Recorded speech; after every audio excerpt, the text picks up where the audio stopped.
So welcome back to participants and welcome Roxy. So excited to be with you and to be interviewing you. So Thank you, Alice. you're welcome. And Roxy Manning is a certified nonviolent communication trainer and an assessor with the Center for Nonviolent Communication. And Roxy got on my radar because she does writing on the intersection of racial justice and nonviolent communication. And is there anything else that you'd like to say to introduce yourself, Roxy? Probably not. I love live conversations, and I usually would say, "What do you want to know about me?" And then that's how I introduce myself to people. Otherwise, it feels very static. Like, how would I know what someone wants to know You that would know, resonate with them? Yeah. great. And for those who are not trained in or familiar with nonviolent communication, can you give us like a quick capsule definition or description? Yeah. So nonviolent communication is an approach that brings together a lot of different theories, theoretical approaches, and spiritual ways of being, and puts it together in a form that helps people learn how to communicate with each other in a way that gets to the heart of what's important between both sets of people or even a larger group. And then with the goal of finding strategies and finding ways of being in community where every single person's and being's needs matter, and we're committed to helping it thrive. So one of my dear friends, Kit Miller, talks about nonviolent communication being both a consciousness, so a way of thinking about the world and how I want to be in the world, and a communication tool. So a lot of times people learn, like, I'm really stuck on what to say to my friend because I'm really pissed off. And then you kind of go through the steps and it can help you reground and recenter yourself. So it's both the consciousness, how I want to be in the world, and then a strategy for showing up in that way. Really great.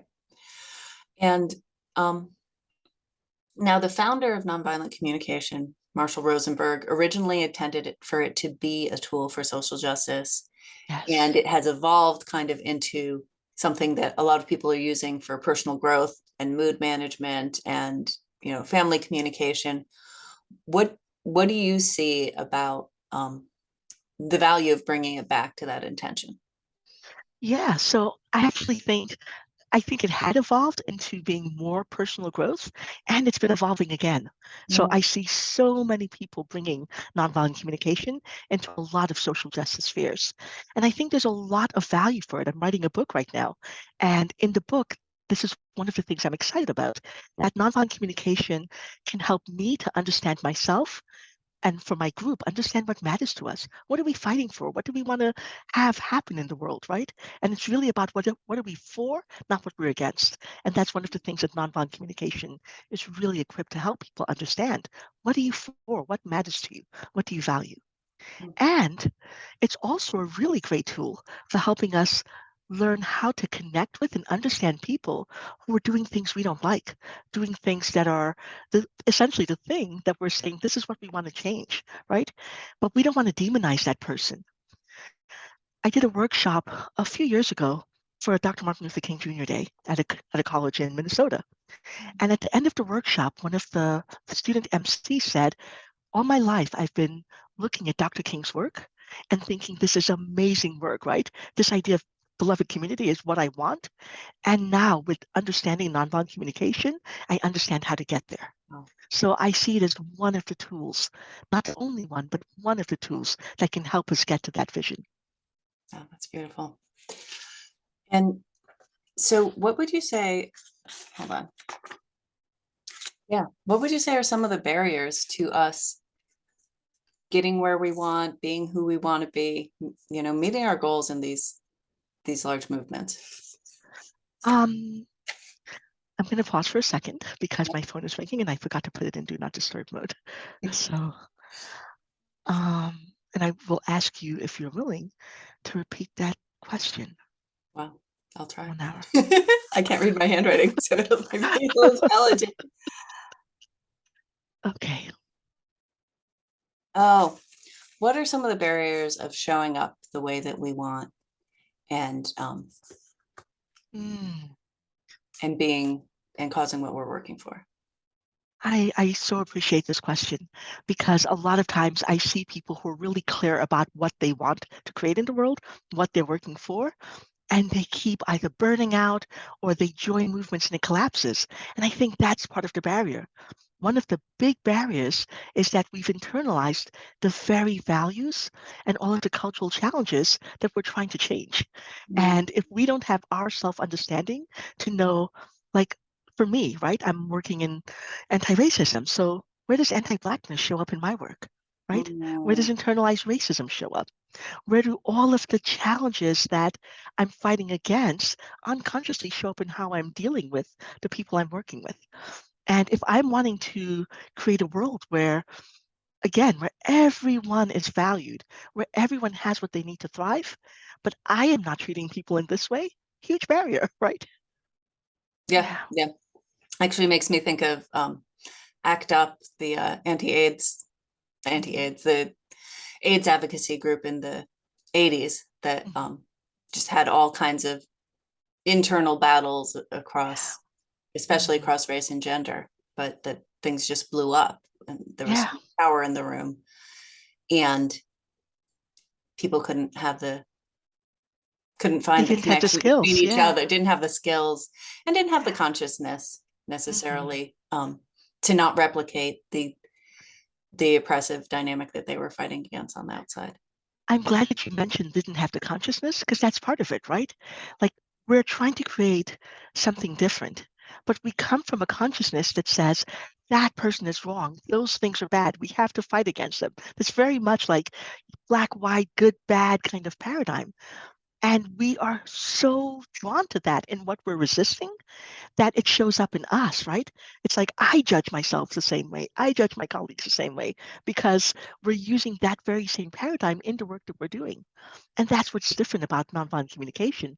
It's inviting us away from that either or paradigm, but still providing a way to do social justice work, to name what's not working, and to know what we're working for.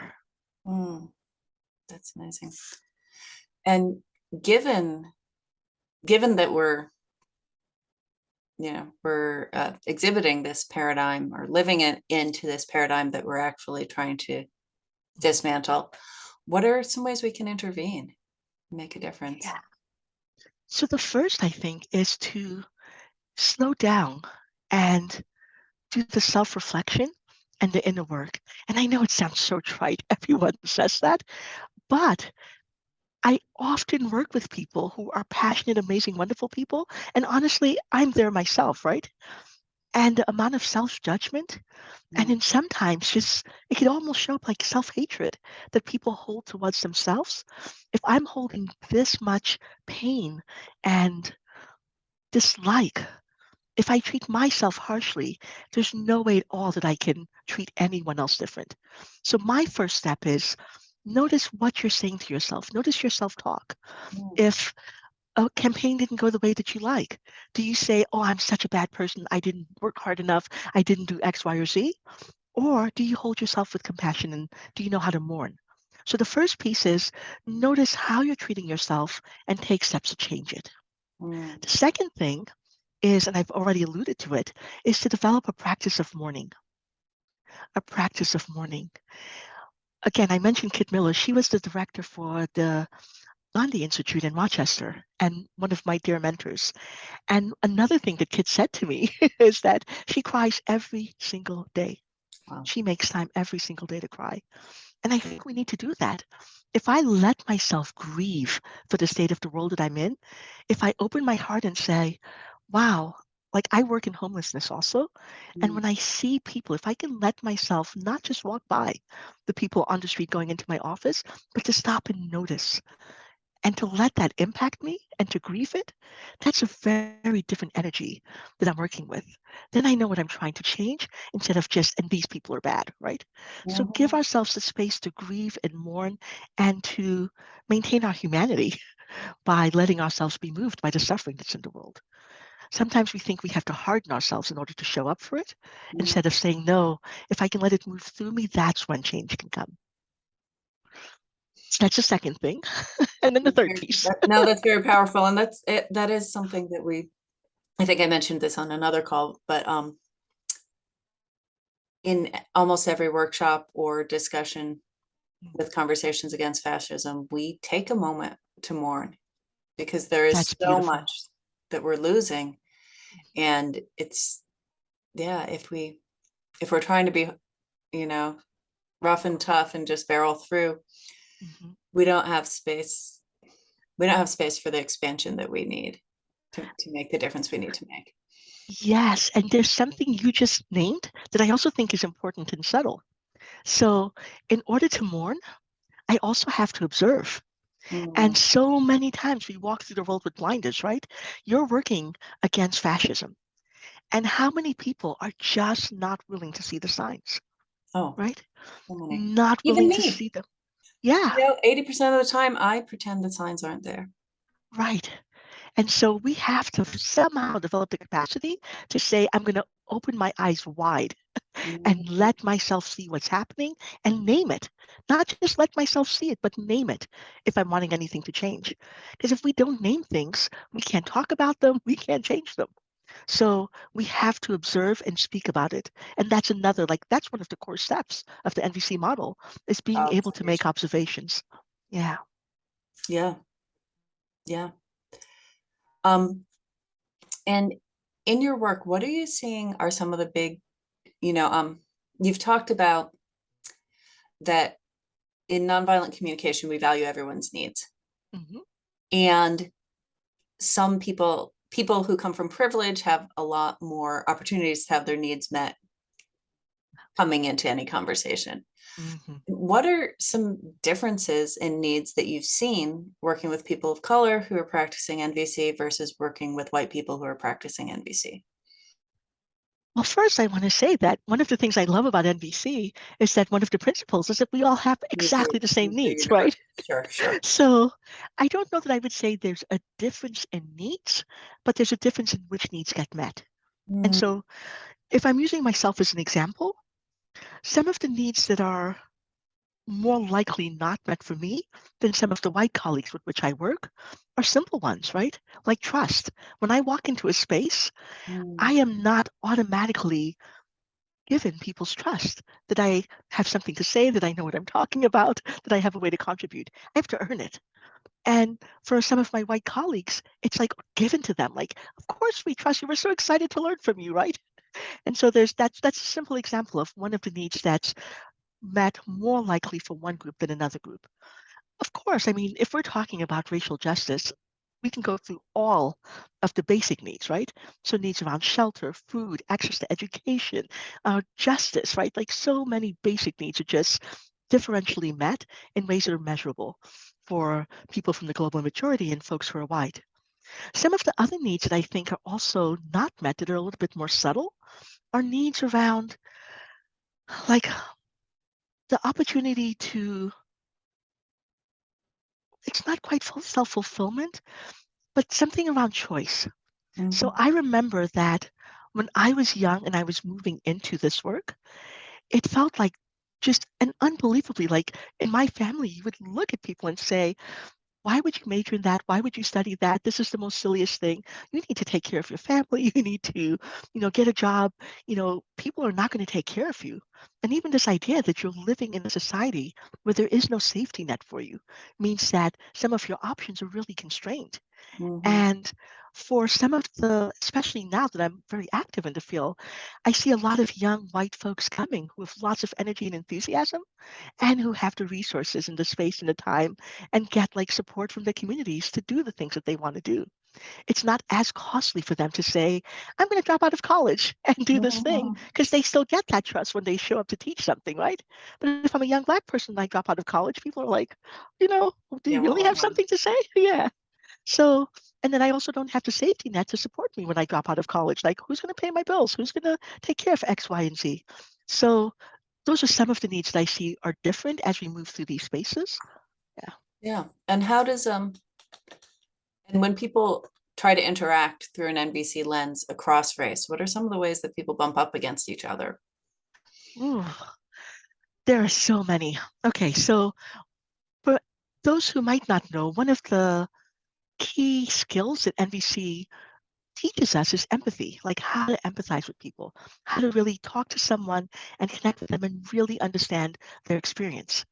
But one of the things that's often not named is that empathy is easier when we have a common ground, right? It's Mm, easier when we have like some sort of shared reality, shared perspective on the world. I don't have to explain like why I'm feeling afraid when I see somebody walk into a room, if to another Black person, in the way that I might have to a white person. And one of the things I've often noticed is, a person from the global majority will try to express what's going on for them, and the white person will keep saying, "But wait a second, are you sure? That's not that's never happened. What are you doing differently? Maybe you should try this instead." And they're not able to understand as easily the perspective of the person of color. And mm, then they switch it around. It's like not only do they not understand it, but somehow the empathy is dropped. So I've got into a ton of NVC spaces. And if someone wants to talk about their boyfriend or their family or anything like that, tons and tons and tons of empathy, right?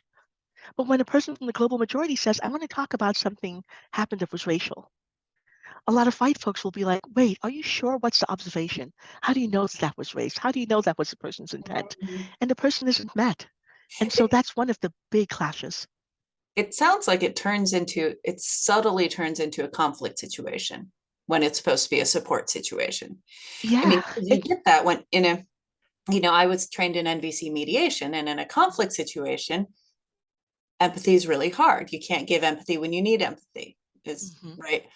And what yeah, it sounds like is a lot of white people, when a person of color says, "I encountered racism," hear it as something being done to them, right? They're being accused of something, they're being mhm, um, criticized, and then they feel they have to defend themselves. So they step into, another person who needs empathy when mhm. it was never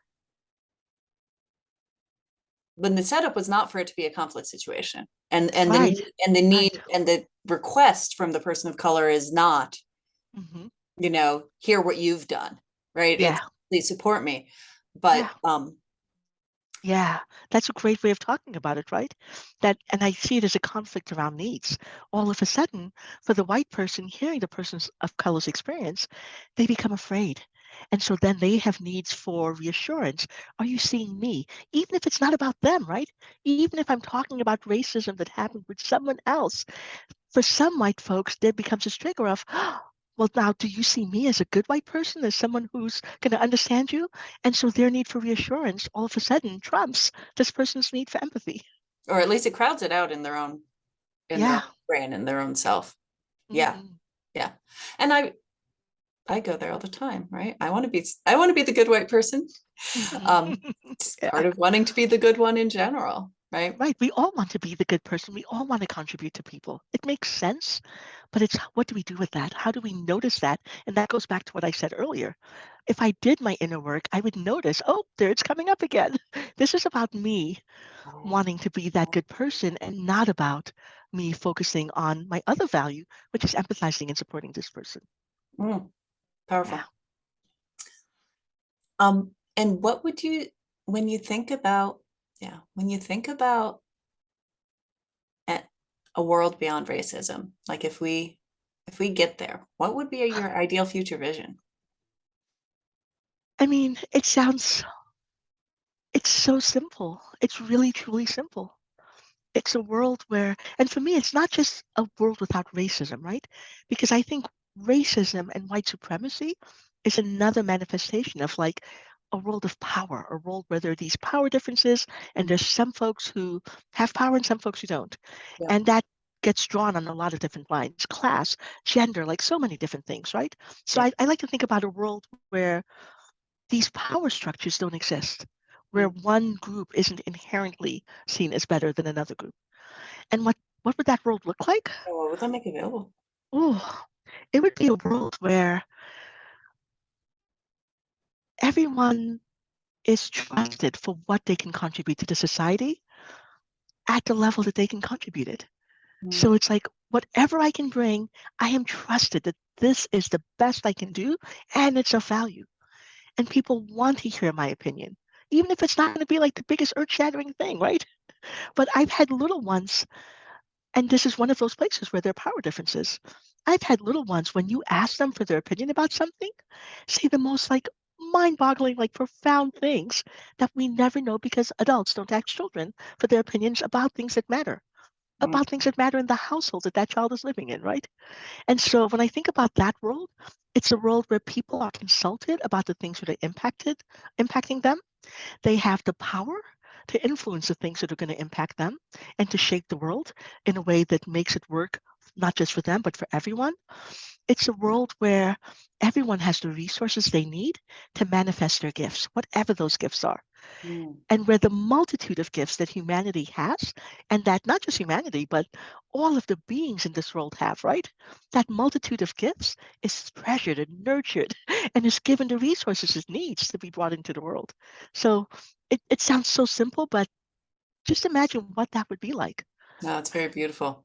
Yeah. Really, really beautiful. So, Roxy, tell us about your book. Oh, so I'm writing two books actually. It's kind Wow. of, yeah. And for me, this was like an amazing, talking about anti-racism work. The process of writing the two books was really this wonderful modeling of that. Um, I I had this book. Let me start over. I'm so Okay. excited about this. I always get like, yeah. So I'm writing one book myself, the main book, and then I'm writing a workbook with my collaborator, Sarah Payton, who's a really dear neuroscience educator friend of mine. And Sarah has written two or three books already. And we went to a publisher and said, hey, we'd love to write these books. And it's a book on racism. I'm writing the main book. And the publisher said, well, Sarah, who's white, and he didn't say that, but Sarah, books are already well known. So we want to publish the workbook first. And then if it does well, we'll publish your book, which kind of makes no Doesn't make sense, any right? sense. It's like, Right, right, right. yeah. But it's another way that unconsciously, with the best of intentions, the systems that support whiteness continue to support whiteness, right? Right, well, with And the so, most neutral of intentions. I mean, just right. like redlining. Well, we Yeah, won't lend to places that have low property values, and then the property values go down because nobody lends to anybody. It's a right, yeah. right. And so we said, look, we really trust what Roxy has to say, and we want to make sure that's centered. And so the publisher said, okay, show us that folks really want the books, and we're going to publish both of them. We'll take the risk. And so we did a Kickstarter and we put it out there and said, hey, if you want this book, buy orders now. Yeah. And we got more than we'd asked for the Kickstarter. More copies of the book have already been sold. And the publisher said, yes, we're going to publish both books. We're going to market them. We're going to make sure these books get out there. And so my book is called Anti-Racist Conversations. And it's a book on how to combat white supremacy and strategies and kind of bringing NPC consciousness and a bit of Kingian nonviolence in our approach to working against racism. And then the workbook brings in like specific exercises. What can I do? Like when I'm doing this internal work, what are some of those blocks that get into the way of trying to do some of the things that the books talk about to have these conversations? What are some of the neuroscience tools that we need to be aware of? And so it weaves together a lot around, again, nonviolent communication, consciousness, cognitive biases, like a whole bunch of things to help people understand both why we do the things we do, and then how can we use nonviolent communication to have different conversations. Mm, really powerful. I I I gave to that Kickstarter, so at some point I'll get the books. Yes, in August 2023. Look for it on the bookshelves. Wonderful. Yeah, thank you for supporting it. You're welcome. Seems like a good idea. And um, and the next question is, and if people sign up for your email list or go to your website, what are they gonna Fine. find out? Yeah, what are they gonna find? Yeah, so on my email list, well, I do things like I send out podcasts like this one that I do. So you would get a notice like, hey, this podcast is out, go look for it, and any other podcasts or events that I do. I do a free monthly, well, it's monthly, but writing the book, it's been a little bit less than monthly. I do a microaggressions call where people come and they talk about here are microaggressions. Help me understand both why is it a microaggression and how could I respond differently? If I was the receiver of it, if I was the person who did it, how could I show up differently? So I have this coaching call periodically, and you'd get notice of that. My website has tons of articles. So if you are interested in, like you said, this intersection of nonviolent communication and anti-racism work, leadership, a whole bunch of different things, you'll find articles and pieces that I've written on it, also some videos and other podcasts. Um, and then you'll get notice of the classes that I have coming up. One of my popular ones is the Coaching Across Racial Microaggressions. It's Hmm. a 5-week series, and it goes in depth and lots of practice, like dialogue around what do I actually say? How do I open my mouth when Oh, someone amazing. has committed a microaggression? Or, yeah. Very wonderful. And is there anything else you want us to know before we wrap up? Um, I think the biggest thing that I would say is, and it's again, I'm worried it sounds kind of trite, is to love yourself Mm. if you want to do any kind of effective social justice work in the world, and take that self-love and push it outwards, including to the people who are not doing the things that you want to do. Because what we're wanting to do is to change these systems that are not working for everyone without creating new systems that are not working It for also other don't people, work. right? Yeah, we really want to create systems that work for all. And in that case, we need to embrace everyone. So Very amazing. Thank you. Thank thank you, you, Rob. Alice.